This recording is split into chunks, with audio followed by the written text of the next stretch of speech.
आणि आता पुण्यातनं एक मोठी बातमी समोर येते। हिंजवडी आयटी पार्कमध्ये रातोरात कंपनी बंद करत तरुण तरुणींना बेरोजगार करणाऱ्या हर्षल ठाकरेला अखेर अटक करण्यात आली आहे। अशा घटना पुढे घडू नयेत यासाठी राज्य सरकारनं लक्ष घालावं अशी मागणी फसवणूक झालेल्या तरुण तरुणींनी केली आहे। अशा अनेक बनावट कंपन्या अजूनही सुरू आहेत। फसवणूक झालेल्या तरुण तरुणींनी कंपनीचं कसं कामकाज चालत होतं, कशा प्रकारे फसवणूक करण्यात आली याबाबत माहिती दिली आहे। याबाबत तरुणांशी खास बातचीत केली आमचे प्रतिनिधी सूरज कसबे यांनी।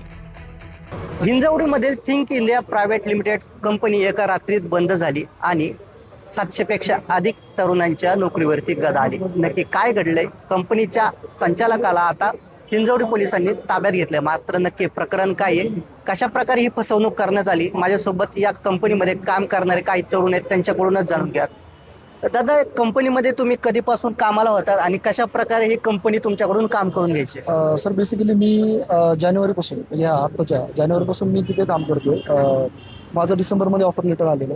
त्यांनी आम्हाला त्यावेळेस HR जे होते सौम्य सिंग म्हणून, तिने आम्हाला सगळ्या गोष्टी क्लिअर केलेल्या की कशा पद्धतीने म्हणजे काय असणार आहे काय नसणार आहे। तर त्या हिशोबाने म्हणजे आम्ही क्रॉस क्वेश्चन पण केले की सिक्युरिटी डिपॉझिट तुम्ही कशासाठी म्हणून घेता समजा। तर त्यावेळेस ती असं बोललेली आम्हाला की बाबा आमच्यासोबत ऑलरेडी फ्रॉड झालेला आहे म्हणे, की ऑलरेडी स्टुडंट काही लॅपटॉप घेऊन पळालेले आहेत म्हणे। तर त्या हिशोबाने फक्त एक सिक्युरिटी डिपॉझिट म्हणून आम्ही ते होल्ड करून ठेवणार आहे आमच्यापाशी। म्हणजे 15,000 रुपये ते लॅपटॉपसाठी घेणार, म्हणजे याच्या बदल्यात आम्ही तुम्हाला लॅपटॉप देणार समजा, अशा हिशोबाने ते आमच्याकडून सिक्युरिटी डिपॉझिट घेणार होते। आणि त्यानंतर मग मी विचारलं की बरं ठीक आहे समजा, मग आता त्याच्यानंतर पुढे काय? मग त्यांनी सांगितलं की बाबा तुम्हाला त्यानंतर स्टायपेंड मिळत चालेल प्रत्येक महिन्याला, आणि त्यानंतर 6 महिन्यानंतर तुमचं इव्हॅल्युएशन होईल, त्यानंतर परत तुम्हाला 7 ते 9 लाखाच्या दरम्यान कुठेतरी पॅकेज भेटेल समजा। असं आम्हाला त्यांनी सर्व गोष्टी क्लिअर केल्या आणि ज्यावेळेस मी पेमेंट केलं त्यावेळेस त्यांनी ऑफर लेटर रिलीज केलं माझं। एकंदरीत अशा प्रकारे घडलेलं आहे सर।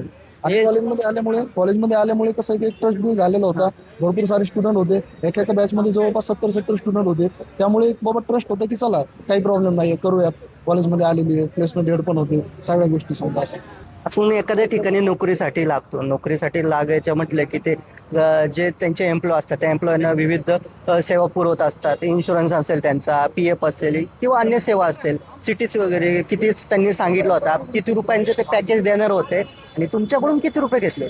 आमच्याकडनं 15,000 रुपये घेतलेले आणि पॅकेज तर 5.5चं देतो असं बोललेले, आणि इन्शुरन्स PF वगैरे काही नव्हतं काढलं त्यांनी। प्लस आम्ही जेव्हा सॅलरी मागायला जायचो पहिल्या महिन्यात त्यांनी असं सांगितलं की त्यांच्या सेल्सच्या कुठल्या तरी इंटर्ननं काहीतरी प्रॉब्लेम क्रिएट केलाय म्हणून ऑडिट बसले नोएडाच्या ऑफिसवरनं, म्हणून तसा क्लेम केला। आणि दुसऱ्या महिन्यात बोलले की अजितदादा वारलेले आणि असा क्लेम केला की अजितदादा हे अर्थमंत्री होते, तर मग जी फाईल होती ती त्यांच्या हातात होती, त्यांना माहित होतं सगळं, ते सँक्शन करायचे।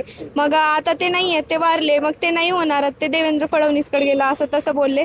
दुसरा महिना असा टाळला आणि तिसऱ्या महिन्यामध्ये असं बोलले की US वरनं आपण फंडिंग घेतली आहे, ते डॉलर्समधनं रुपीजमध्ये कन्वर्ट व्हायला टाइम लागत, म्हणून मग त्यांनी कंटिन्यू असं चालू ठेवलं। म्हणजे या कंपनीसाठी सरकार फंड देतंय, परदेशातही गुंतवणूक आहे, त्याचा पैसा जेव्हा होईल तुम्हाला त्यानंतरच तुमचे जे वेतन आहे ते वेतन देणार असं त्यांनी सांगितलं। सांगितलं सूरज कसबे, NDTV मराठी, पुणे।